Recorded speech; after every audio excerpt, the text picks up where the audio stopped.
Hey guys, Michael from Copper vs Glass, and we are back today not with Skate, but we are here with Tony Hawk's Pro Skater 3 and 4. Now, while it had a little bit of a controversial launch originally when it first came out, just in regards to where they actually changed up the formula, especially when it came to the Tony Hawk's Pro Skater 4 side of things, it still for me is one of my favourite skateboarding games.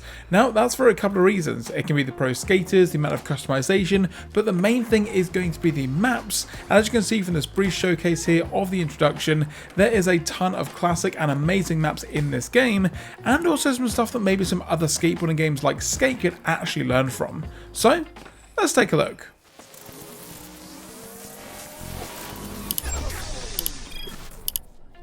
And to be honest guys, it all starts off with the skater side of things. So of course you've got the career side of things, Creator Park, you've got the Tony Hawk's Pro Skater 3 and 4 side of things in here, but the actual skater side of things is where I think that Skate could actually learn quite a lot of stuff. Now of course you've got these special tricks, which is a little bit harder to incorporate into a game like Skate. Stats, you've kind of got that already, but for me it's the appearance options that we've got. As you can see just from this first screen that we're looking at here, you've got some toy machine boards, you've got some Bones hats, you've got a ton of branded stuff in the game that you just don't get unfortunately in Skate. Now again, if I go into the board options here, you can see some of these boards are extremely classic, nice boards. As you can see, we've got some Peralta boards, some Santa Cruz boards, this toy machine board, which is actually one of my favorite deck designs of all time. Not 100% sure why, it's just one of those classic boards. But as you can see, you've got a ton of stuff. So you've got some Muska stuff here. Again, Muska beats from back in the day, if you know, you know. And just in general, they just look really quite good. Now, don't get me wrong, I know that they are starting to bring in some branded stuff into the world of Skate at the moment, but unfortunately, it's just nothing like this. Now, the reasons for that are still a little bit unknown. The main reason for me, I think, is just because obviously it is a live service game, so they want to kind of spread things out as much as they can, whereas a game like Tony Hawk's, they kind of want to have as much in there as they can, but in general, you've just got a ton of options. That's also the same for the grip tape options. You can have wear options, which again is still yet to make its way over to Skate, unfortunately, but apparently is going to be coming a little bit later on down the line. And then of course we go into the apparel section or the clothing section. So as you can see here, we've got this Andy Anderson button up, and look, it just looks great. There's a ton of texture to it. The actual sort of artwork and graphics that you've got on the shirt, I mean, even like the patches that you've got on the side here, they just have a certain look and feel to them, and that's pretty much the same across a lot of the other branded stuff. So you've got some Baker tops just here as well, some Birdhouse, and again, the cool thing that I like that I really wish that Skate would do, because let's be honest, 90% of the time you're looking at the back of the skater, they have a ton of graphics on the back of their clothing as well. Now again, it's not all of them, but I think there's way more of a selection that does have the graphics on the back, which again is just something that we don't really see in Skate. Even just something smaller like this, for example, or the City Stars t-shirt down here, or the Dickies side of things. I'm pretty sure we've got a Dickies t-shirt in Skate, and it's got a pretty large logo on the front, but then nothing on the back. This is kind of the opposite, and again, I think the same with this one. Again, because you're looking at the back of the skater for 90% of the time, I just think it looks nicer in general. Now, you've also got the option of just changing the color of some of the clothing as well. So again, with the shorts that I've got on here, if you press Y to customize, you can see you've just got options. You can go through, select different color options. You can actually just kind of select whichever color you want, essentially, which again, we just don't have that option in Skate. And for me, Tony Hawk's with this game, it's a little bit of an older game, but even back in the sort of mid 2000s, when this game was still very, very popular, then they still had these options. Whereas a game like Skate, again, probably because it is live service, we just don't have that, unfortunately.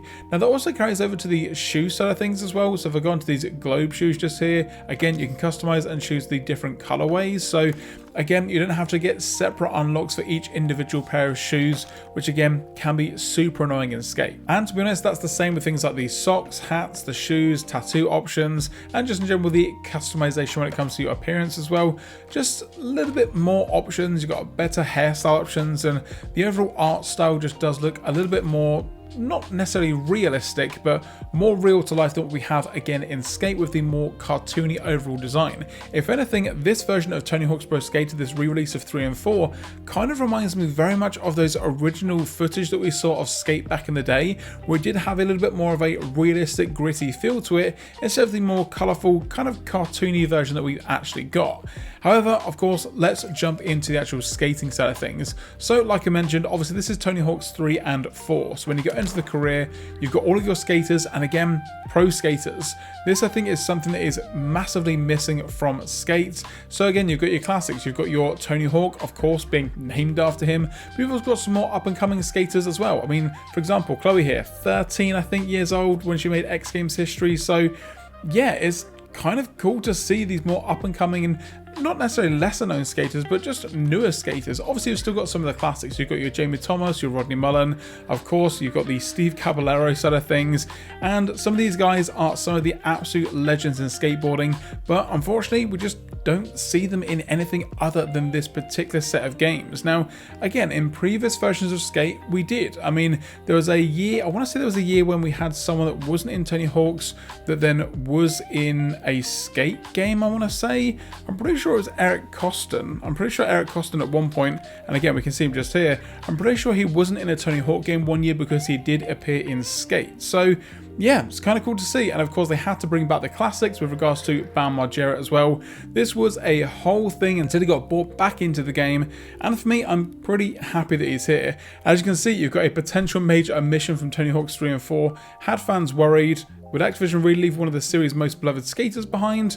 No, so they also kind of acknowledge it in their own game. And then we do have some more sort of quirky stuff. I've got the deluxe version of the game here, so I've got Doomslayer and also Revenant as well. And there's also some other skaters that you can unlock.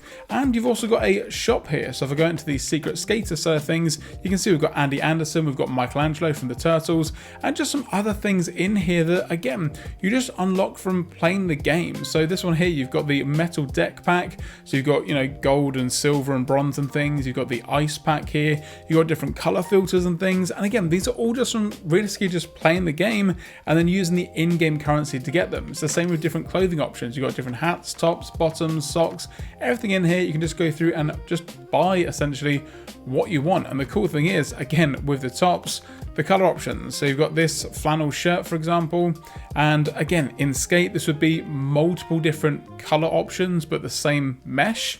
Here, you just buy the shirt once, you've got 4 different colors to go from. So yeah, it's just a little bit of a better option there. But again, back to the skating side of things. So as you can see, we've got Tony Hawk's Pro Skater 3 and 4, and these are basically the career side of things. So you can go into here, you've got your career, you've got your challenges that you would normally have, you've got your competitions here that you would normally have as well. And yes, with Tony Hawk's Pro Skater 4, they did massively change things up. Gone was the sort of more open world side of things. They had the 2-minute timer back, and they made the goal selection a little bit similar, I guess, to what we had in the previous versions of Tony Hawk's, where you just had the 2 minutes. So yeah, some people weren't necessarily super happy about this, but for me, free skate is kind of where it's at. You can choose whichever level you want. Also, you've got the Creator Park side of things here as well. You can choose whatever level you want and just kind of skate for as long as you want, or you can also give yourself that 2-minute timer if you want to go for the more high score side of things. And again, some of these levels with Foundry, Canada, Airport, Los Angeles, they are some of the best levels, not just in this particular game, but in skateboarding games in general. And then again, Tony Hawk's Pro Skater 4, for me, London, Kona, and also San Francisco are some of my favorite maps as well. So you know what, let's just check out one of them. Let's go to San Francisco. And with the San Francisco side of things, it does have that really nice lighting to it where it is kind of in the evening. So again, if you look at the previous seasons of Skate that we've had, it kind of reminds me of that with the lighting. But yeah, in general, I mean, it looks great. And of course, if you've played any other Tony Hawk's Pro Skater game, you know exactly what you're getting into when it comes to the, you know, control scheme. Obviously, this one had a little bit more to it with the flat ground tricks. You could also mix up your grinds on the fly. So for example, if we're going to like a 5-0, you can then change the different grinds without having to pop out, which is really nice to see. Not a fan of the VHS style bales there. I do miss the kind of blood options that we used to have. A little bit more true to life, I guess. But yeah, as you can see, this game still looks great. And it came out, you know, a good couple of years ago now. But graphically, it looks really good. Now, unfortunately, for the purposes of YouTube, because, you know, copyright and whatnot, we don't have the original soundtrack on. You just got some more sort of copyright-free music on here at the moment. But as you know, with these two games, Tony Hawk's 4, especially for me, with things like Iron Maiden in them, was some of the best music in a skateboarding game as well. And again, not just these games, but just in general. Tony Hawk's have always been that foundation. And for me, a lot of the music that I listen to now, I don't think I would have listened to had I not played Tony Hawk's back in the day. In terms of the sort of rock and punk and, you know, just the more sort of metal side of things, for me was actually picked up with the Tony Hawk's games. And yeah, I don't really know if people get the same nostalgia as I do when I play this game, but hearing a specific song while on a specific map just really kind of harkens back to, you know, just childhood, I guess. And yeah, that's the main reason why I come back to these games. It does remind me of, you know, my younger years, let's just say. While also being an insanely good game. I mean, the controls, as you know, if you've played a Tony Hawk game in the past, the controls are as tight as anything. You want to do a shove it, you want to do a kickflip, you can. It's all button placed, so there's no stick movement to it at all. You can technically use the sticks, but in all honesty, if you're playing Tony Hawk's and you're using the sticks, you're kind of doing it wrong. But also got some real life spots here, of course, being in San Francisco. Again, some of these spots are also in Skate Session, but for some reason in these games, I just think they do it a little bit better. Now, again, unlike Skate, you might also hear, because, you know, pressing a lot of buttons here, maybe picking up on the microphone, so apologies if that is the case. But yeah, it's all about that button placement. It's all about knowing which tricks and which direction does what. And obviously you've got a lot of options. Obviously the flicker controls that we have in Skate, or the dual stick controls in something like Session or Skater XL, yeah, it, you know, opens you up to doing a lot of unique tricks, let's just say. But in regards to the number of tricks and how they're actually implemented in the game, for me, Tony Hawk's is unmatched. I mean, if we go into a manual, for example, you know, we've got the flat ground. You've got the option of doing flat ground tricks, which again, we just don't have in a game like Skate, or even Skater XL or Session, to be fair. It's kind of a one of its kind in terms of the options that you've got. And again, this isn't a video to kind of bash on Skate necessarily, because again, for me, at the moment, Skate is still one of my favourite skateboarding games to play, just for the fluidity, the overall kind of design of it, that the world itself is pretty good as well. You know, but yeah, for me, coming back to a game like Tony Hawk just kind of makes me really think about what we are missing out on with current skateboarding games. And again, Tony Hawk just know, you know, when Activision originally made all of these games and Neversoft was in there, and, you know, they knew what they were doing. It was made essentially by skaters for skaters, at least originally it was. Obviously there was a lot of changes and controversy towards the end. Also, I haven't actually seen a new Tony Hawk's game in quite some time, which I'm in two minds. Would I love to see a new Tony Hawk game? Yes, I would. However, using this engine or a similar engine, would I also love them to continue doing the sort of remakes? 100%, because essentially I want to get them to Tony Hawk Underground, to have a complete remaster or remake of Tony Hawk's Underground. I do like that water effect as well. Yeah, that'd be insane. And I really kind of hope and wish that one day, whoa, flat hand out there, I do hope that one day we see that, or just a new game, you know, that'd be really cool to see as well. And you know what, let's just head to another level. Now, again, one of the more popular levels back in the day was Canada and Tony Hawk's Pro Skater 3, so maybe we'll head there, and then maybe we'll do Kona, and then maybe dip into Los Angeles maybe to end the video. But as you can see, this game looks insane. Like the particle effects that you've got on this level, the puddles that you've got, all the stuff going on in the background.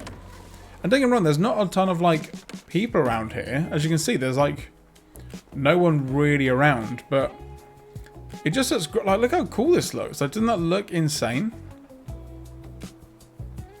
Like the depth that you've got and the variety, and I mean that guy's chucking snowballs, so okay, maybe there are some people, but it just looks like really quite good. And it does make me sometimes question, and again, not going back to hating on Skate at all, but it does make me question, like, when is Skate going to have this level of fidelity to it? And, you know, again, from what we saw in the pre-alphas, You know, it could be some time. I know that they change up the art style from time to time.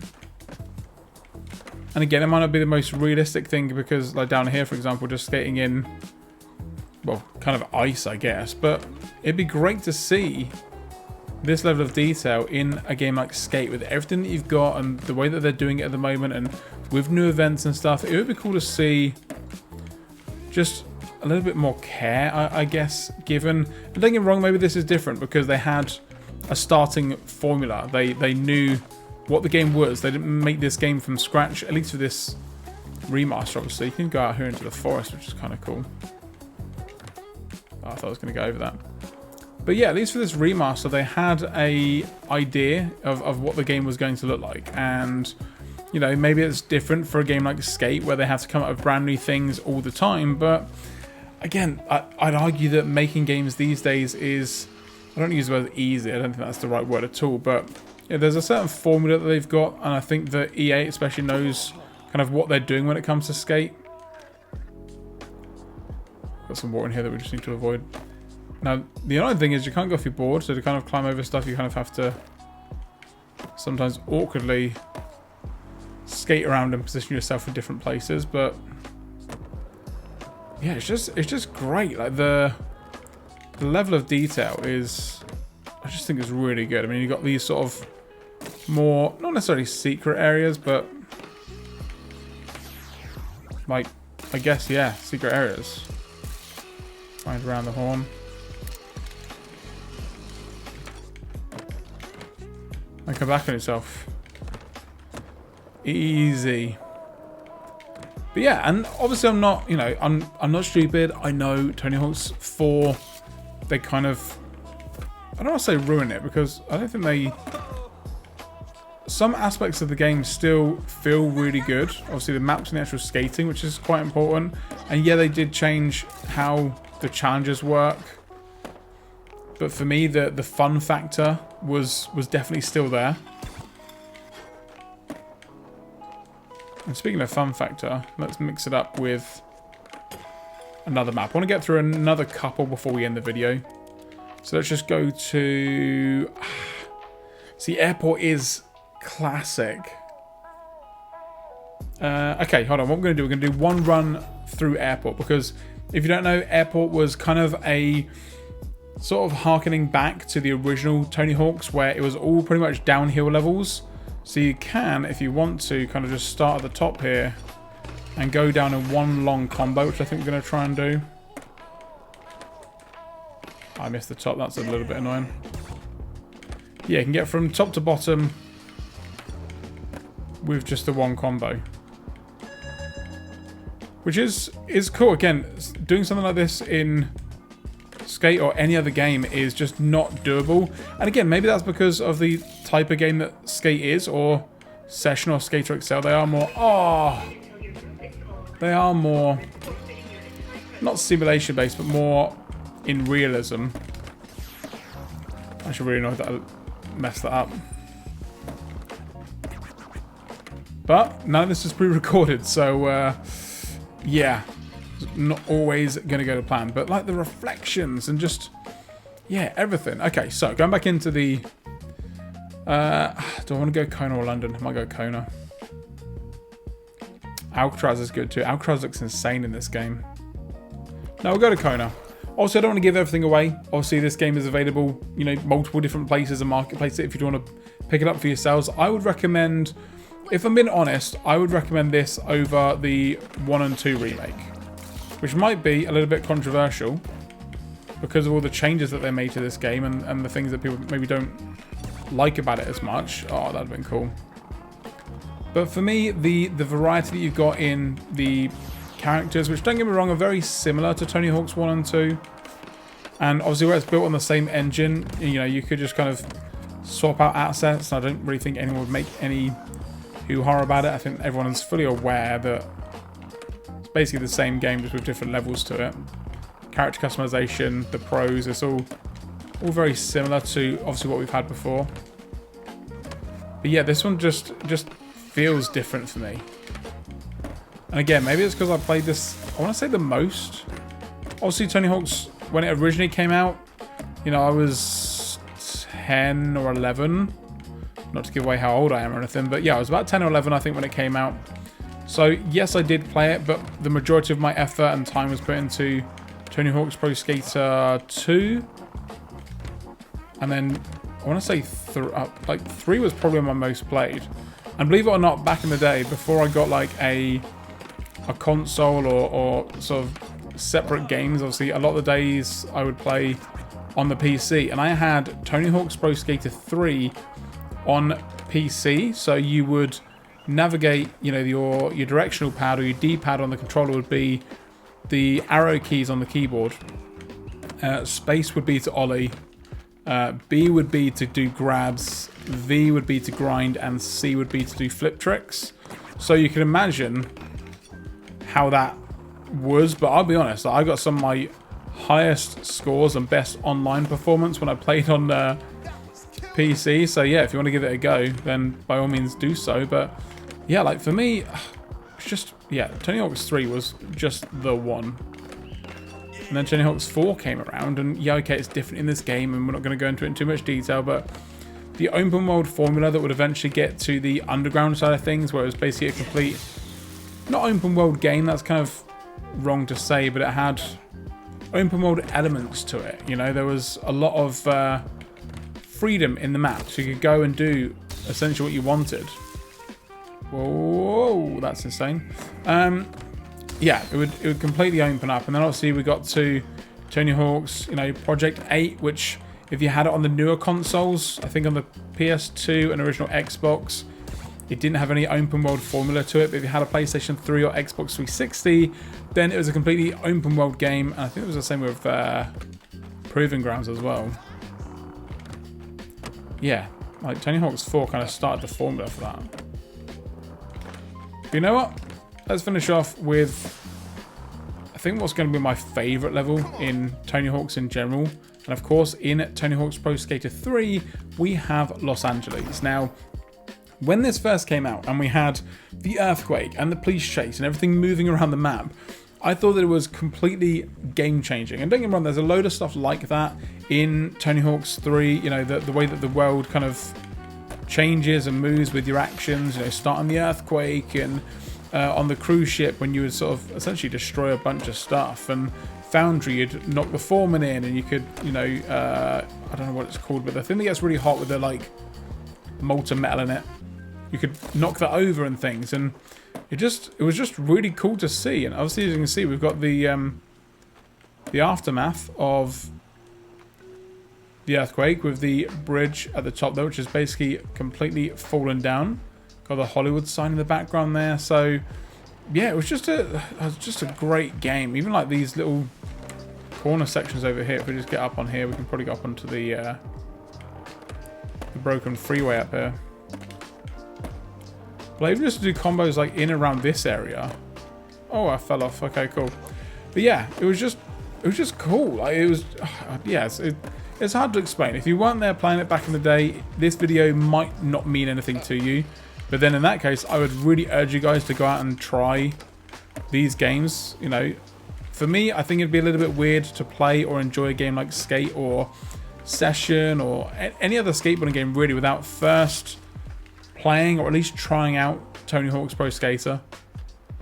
Again, they're on sale quite a lot on Xbox and PlayStation, so I would highly recommend checking them out. And obviously I'm going to try and maybe do some more sort of retro skate games, or maybe see if I can get my hands on Tony Hawk's Underground or, you know, Project 8 or Proving Ground and things to kind of show off to you guys, because I think they are important when it comes to the overall landscape of skateboarding games. You know, with a game like, you know, Project 8 with the open world, we wouldn't have a game like Skate with a completely open world, or a game like Session where, you know, you've got different districts within the same world and things. So, you know, if that's something you want to see, then of course let me know by leaving a comment down below. And you know what, while you're down there, let's talk about Tony Hawk's. What's your favourite game? Why? Which one do you like the most? Which one do you like the least? Let's have a bit of a conversation about it in the comments section down below. Of course, if you did enjoy this video, be sure to leave a thumbs up down below. If you've got any questions, comments, or just want to talk about anything skate related, again, in the comments is the best place to do it. If you're not already subscribed, now's a great time to do so. And of course, once you've hit subscribe, don't forget to turn on notifications so you're notified anytime I post a new video here on the channel. I'm Michael from Copper vs Glass. Thanks so much for watching, and I will catch you guys in the next video.